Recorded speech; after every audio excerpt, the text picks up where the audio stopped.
అందరికీ నమస్కారం.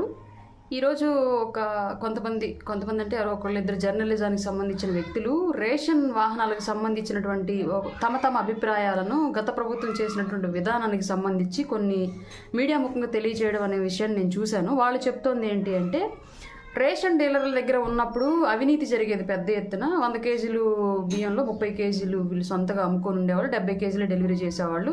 దాని మూలంగా అప్పట్లో వాళ్ళకి ఆదాయం వచ్చేది.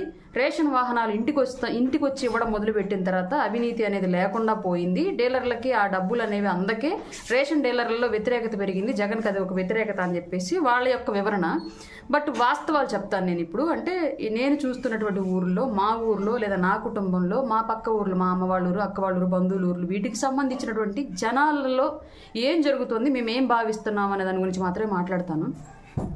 గతంలో స్టోర్లో అంటే రేషన్ షాపులకు వెళ్ళి రేషన్ తెచ్చుకునేటప్పుడు ఎలా అయితే రేషన్ బియ్యం తినడానికి ఇష్టపడని వాళ్ళు ఎవరైతే ఉంటారో వాళ్ళు కేజీ 10 రూపాయల కింద అక్కడే డీలర్కే ఇచ్చేసి ఆ 10 రూపాయలు వీళ్ళు తీసుకొచ్చుకునేవాళ్ళు.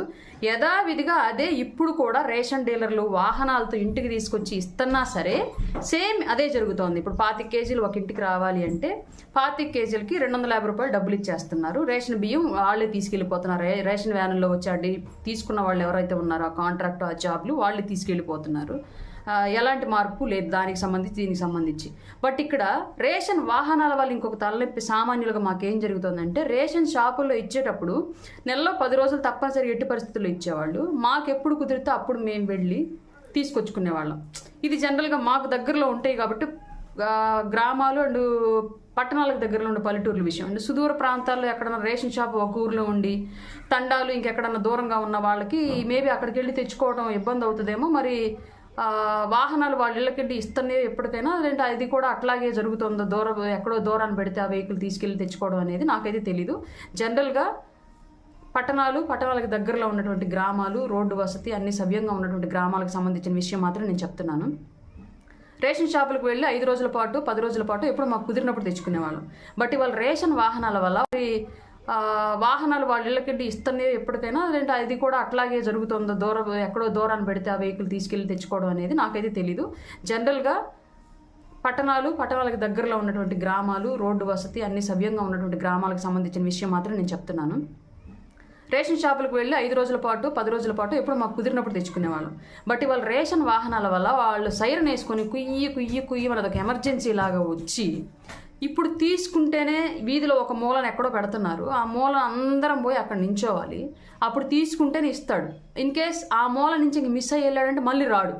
ఇంకో బజార్కి వెళ్తే ఇంక 2-3 బజార్లు అయినా సరే వాళ్ళు ఎక్కడికుంటే అక్కడికి వెళ్ళేసి మేము అప్పుడే తెచ్చుకోవాలి. ఇన్ కేస్ ఆ ఏరియాలో ఆ రోజు తిరగడం అయిపోయింది అంటే ఇంక తర్వాత ఇవ్వట్లేదు. ఈ నెలలో తీసుకోకపోతే నెక్స్ట్ మంత్, ఆ మంత్ది, ఈ మంత్ది కలిపి ఇవ్వాలి కదా, అట్లా కూడా ఇవ్వట్లేదు. రేషన్ వాహనాలు ఇంటికి వచ్చి తీసుకోవడం వల్ల అదొక ఎమర్జెన్సీ సిచ్యువేషన్ మాకు క్రియేట్ అయిపోయి, అయ్యో ఇప్పుడు తీసుకోకపోతే ఇవ్వడేమో అన్న ఆలోచనలోకి వెళ్ళిపోయి పరుగులు తీయాల్సి వస్తుంది.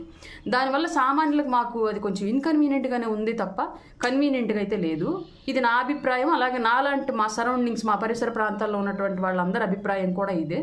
మేబీ ప్రభుత్వం దీని మీద ఎలాంటి నిర్ణయం తీసుకున్నా సరే ఆలోచించి గ్రౌండ్ రిపోర్ట్ తీసుకొని చేసుకోవాలని చెప్పి పాలసీ అనేది తీసుకొస్తే హ్యాపీగా ఉండిద్దని చెప్పేసి అనుకుంటున్నాను. కొంతమంది ఎవరో విశ్లేషకులు చేసినటువంటి విశ్లేషణలు మరి వాళ్ళకి నిజంగానే వాళ్ళు రేషన్ తీసుకునే అలవాటు ఉందా, ఆ ఎక్స్పీరియన్స్ తెలుస్తుందా, గతంలో రేషన్ షాపులకు వెళ్ళి తీసుకునేటప్పుడు దానికి ఇప్పుడు వాహనాలు ఇంటికి వస్తుంటే తీసుకుంటున్న దానికి మధ్య తేడా తెలుస్తుందా లేదా, అది ఇబ్బందికరంగా ఉందా లేదంటే వాళ్ళ పర్సనల్ ఎక్స్పీరియన్స్ ఏంటో మాకైతే తెలీదు.